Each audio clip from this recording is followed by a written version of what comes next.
ቅዱስ መጽሐፍ ሲያስተምረን እንዲህ ይላል፣ ሊገድሉህ በሚመጡት ላይ ሁሉ ቀድመህ እርምጃ ውሰድ። When someone comes to kill you, rise and act first. History will not give the Jewish people another chance. Benjamin Netanyahu at war. He is at war. Over 3,000 years ago, Moses gave the people of Israel ከ3000 ዓመታት በፊት ሙሴ እስራኤላውያንን አላቸው፣ ጽኑ፣ አይዟችሁ፣ ከፊታቸውም አትደንግጡ። a message that has steeled their resolve ever since. Be strong and courageous, he said.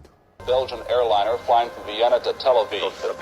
አውሮፕላኑ ተጠልፏል። ከቤልጂየም ተነስቶ በኦስትሪያ ቪየና በኩል ወደ ቴል አቪቭ የደረሰው አውሮፕላን ተጠልፏል። አውሮፕላኑ በሎድ ኤርፖርት ውስጥ ካረፈ በኋላ ሁላችሁንም እንረፈርፋችኋለን የሚል የአጋቾች ድምፅ ተሰማ።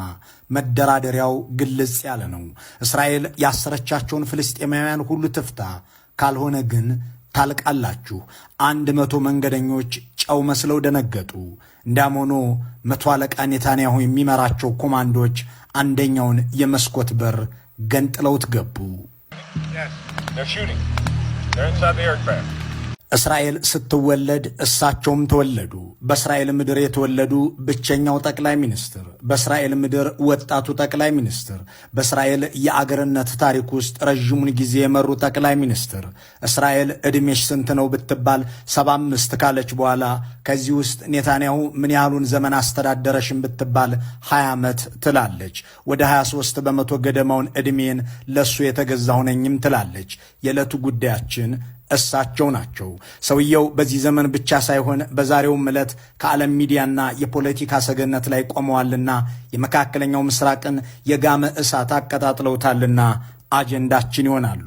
እስራኤልን የመታደግ መሲሐዊ ተልእኮ አለኝ የሚሉት፣ የፍልስጤምን ሕፃናት የፈጁት፣ የአገራቸውን ጠላቶች እየፈለጉ የመነጠሩት፣ በዓለም የወንጀለኞች ፍርድ ቤት የእስር ማዘዣ የተቆረጠባቸው ቤንያሚን ኔታንያሁ፣ የሂብሩን ቋንቋ የሚናገሩት የሚወዷቸውና የሚቀርቧቸውም ሰዎች አቆላምጠው በሚጠሯቸው የቤት ስም ቢቢ፣ የሚወደዱም የሚጠሉም፣ ወንጀለኛም፣ አርበኛም፣ እልህኛም፣ ብልሃተኛም፣ ሐቀኛም ጨካኝም ሆነው 3 አስርታትን በተሻገረው የመካከለኛው ምስራቅ ፖለቲካ ላይ ከፊት ከተጻፉት ስሞች መካከል እሱ ይገኛል። ቤንያሚን ኔታንያሁ። የዚህ ጥላቻቸውና ጦረኝነታቸው ምንጭ ምንድን ነው?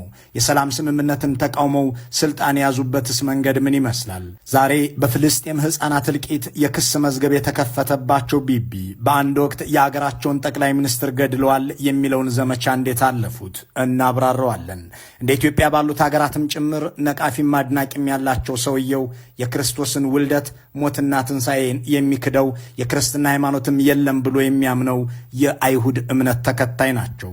እሳቸው የሚከተሉት ሃይማኖት የክርስቶስን ገድላትና ተአምራትን የመዘገበውን ሐዲስ ኪዳንን አይቀበልም። ኢራንን ምርር አድርገው ይጠሏታል። ከትናንት ጀምረው አዲስ ውጊያ ከፍተውባታል።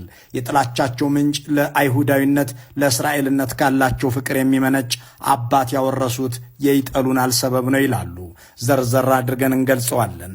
አስተዳደጋቸው ለአርበኝነታቸው አበርክቶው ብዙ ነው። አገራቸውን ሲወዱ የምራቸውን ነው። አሜሪካ በሚማሩበት ወቅት እስራኤል ተወረረች ሲባሉ በአስራዎቹ የመጨረሻ ዕድሜ ላይ ሆነው የኮሌጅ ትምህርታቸውን አቋርጠው ስለ እስራኤል ብለው ሊሞቱ ጠመንጃ አንግተው ጦር ግንባር ተገኝተዋል። ኔታንያሁ ከሐማስና ፍልስጤም ጋር ከኢራንና ከመካከለኛው ምስራቅ ታጣቂዎች ጋር ላለፉት 20 ዓመታት ያልተታኮሱበት ዓመት ቢፈለግ መገኘቱም እንጃ። ማይ ፕሮሚስ ላንድ የሚለውን መጽሐፍ ያስነበበው አሪ ሻቪት የቢቢ ህልም እንደ ዊንስተን ቸርችል ነው ይላል። ቸርችል የአይሁድ ጠላት የሆነውን ናዚን ዝም እንዳደረጉት ሁሉ የእስራኤል ጠላት የሆነችውን ኢራንን ጸጥ ማድረግ፣ የኢራንን የኒውክለር ትጥቅ እስላማዊ ኒውክለር ይሉታል።